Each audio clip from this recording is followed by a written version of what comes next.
Hey everyone, I'm working to hit 1,000 subscribers and I need your help to get there. If you enjoy this content, please hit that subscribe button right now. It's honestly reached the sort of point where you half expect the phone lines at Rogers Centre to start smoking, because every single hour another whisper, another rumor, another so-called insider update crashes into the timeline like a rogue wave. This Kyle Tucker situation has stopped being a storyline and started behaving like a living, breathing thing, pacing back and forth, refusing to sit down, refusing to give anyone peace. And just when you think you've got your head around it, a fresh report drops, a new quote leaks, and suddenly the entire landscape shifts again. Folks, it is properly out of hand, and today on the Blue Jays Report, we're going to unpack all of it, because alongside the madness surrounding Tucker, there's a genuinely unsettling shadow growing around Bo Bichette and his flirtation with Philadelphia. Trust me, you'll want to stay right to the end of this one. Before we dive headfirst into the chaos, do me a quick favor and tap that subscribe button if you enjoy daily Blue Jays coverage. We're barely over 70 days from first pitch, excitement is bubbling, nerves are jangling, and this channel is going to be right in the middle of it all. Like the video, share it with a fellow Jays fan who's lost sleep over free agency, and let's get into it. I want to start with the most encouraging note, because in a storm like this you cling to any patch of blue sky you can find. Jared Carrabis, a familiar voice in baseball media and someone deeply entrenched in Red Sox circles, came out with a statement that sent a jolt through the Jays community. In his words, it feels like the market is Toronto, and is simply waiting for the announcement of a 9-year deal that plants Kyle Tucker firmly north of the border.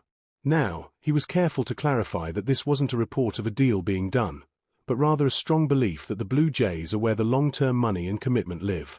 And that distinction matters, because belief at this stage is often where reality starts to form.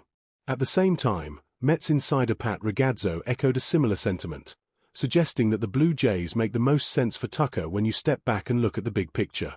The roster fit, the competitive window, the financial muscle, it all lines up neatly. But then, as if on cue, the other side of the coin flips over. Tucker's recent injury history creeps back into the conversation like an uninvited guest, raising the possibility that he might prefer a shorter-term deal with opt-outs, a safety net rather than a fortress. And suddenly the Mets and Dodgers re-enter the frame, smirking quietly from the shadows. This is where the situation begins to feel borderline absurd, because for every report crowning the Jays as favorites, another emerges questioning whether they truly need Tucker at all. Ken Rosenthal added fuel to the fire when he suggested that after landing Kazuma Okamoto, Toronto might not be as desperate as other big-market teams still shopping for impact bats. That comment landed like a thunderclap, especially considering that mere days earlier, Rosenthal himself had positioned the Blue Jays as the leading destination for Tucker. Fans were understandably livid, not because opinions can't change, but because the whiplash has been relentless. What this tells us, more than anything, is that we're approaching decision time. The league feels like it's holding its breath. Reporters are tripping over their own previous statements. And through it all, Kyle Tucker sits calmly at the center, the eye of the hurricane, aware that every team is revealing its hand, intentionally or otherwise. My sense, and I tend to agree with Carrabis here, is that if Tucker wants long-term security, Toronto is where that door is wide open. If he wants flexibility and a quicker escape hatch, the Mets or Dodgers are waiting with a knowing nod. Either way, the next few days could be seismic. Let me know your thoughts in the comments right now. Would you sign Kyle Tucker to a 9-year deal if you were running this front office? Comment yes or no, and I'll be jumping in to respond, because this is the kind of debate that defines an off-season. And while you're down there, don't forget to like the video and subscribe to the Blue Jays Report if you haven't already. Now, as wild as the Tucker saga is, it's not the part of today that genuinely tightens the chest. That honor belongs to Bo Bichette.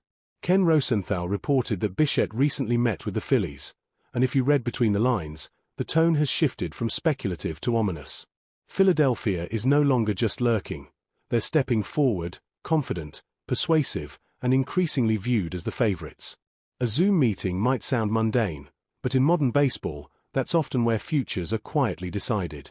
It's worth noting that Tucker himself reportedly met with the Mets over Zoom, while the Blue Jays secured an in-person meeting, complete with the full red carpet treatment. That contrast alone tells you how seriously Toronto is playing this game. But for Bichette, the Phillies appear ready to open the vault. Jack Curry, one of the most reputable voices around the Yankees, added weight to the narrative by also identifying Philadelphia as the frontrunner. When multiple credible insiders align like that, it's no longer smoke, it's heat. And the fear here isn't just losing Bo, it's the context of it. There was a time when Toronto felt like the natural long-term home for Bichette, the heartbeat of the infield, the face you imagined lifting trophies in blue. Now, that certainty has eroded. It wouldn't shock me if the signing of Okamoto quietly signaled an understanding between camps that the numbers simply weren't going to line up. Business, cold and unforgiving, has a way of ending even the most romantic partnerships. If we're talking scenarios, the nightmare is obvious. No Tucker, and Bo lands in the American League East. That's the kind of outcome that lingers for years. A great scenario, however, is Tucker in Toronto and Bichette heading to the National League, where his brilliance can be admired from a safe distance. An acceptable middle ground is missing out on Tucker but watching Bo head west or south, anywhere but into the arms of a divisional rival. None of it feels ideal, but this is the chessboard we're staring at. Perspective helps, though, and one tweet in particular captured it perfectly. The fact that we're even debating whether the Blue Jays will sign the #1 player on the free agent market, while already flirting with a competitive balance tax, is a seismic shift from where this franchise was just 4 years ago. This isn't a team pinching pennies anymore. It's a team operating at the grown-up table, weighing 9-figure decisions with serious intent. And if they do land Tucker, the lineup becomes something almost mythic. Springer setting the tone, Tucker prowling behind him, Vlad looming like a storm cloud, Santander, Kirk, Varsho, Okamoto, Gimenez, Barger. It reads less like a batting order and more like a warning. Even without Tucker, the projected numbers paint a picture of a club built to contend, with depth, flexibility, and an identity that doesn't crumble at the first sign of adversity. There are still holes, particularly in the bullpen, and that's a reality no amount of optimism can mask. But this off-season, taken as a whole, has been aggressive, confident, and unapologetically ambitious. It's the kind of approach that earns patience, even if the final pieces don't fall exactly as hoped. Meanwhile, elsewhere, you look at the Yankees circling names without fully committing, stuck in a strange limbo, and it reminds you how quickly momentum can swing. Reports suggest they're on the periphery of the Tucker talks, watching the Dodgers, Jays, and Mets dictate terms.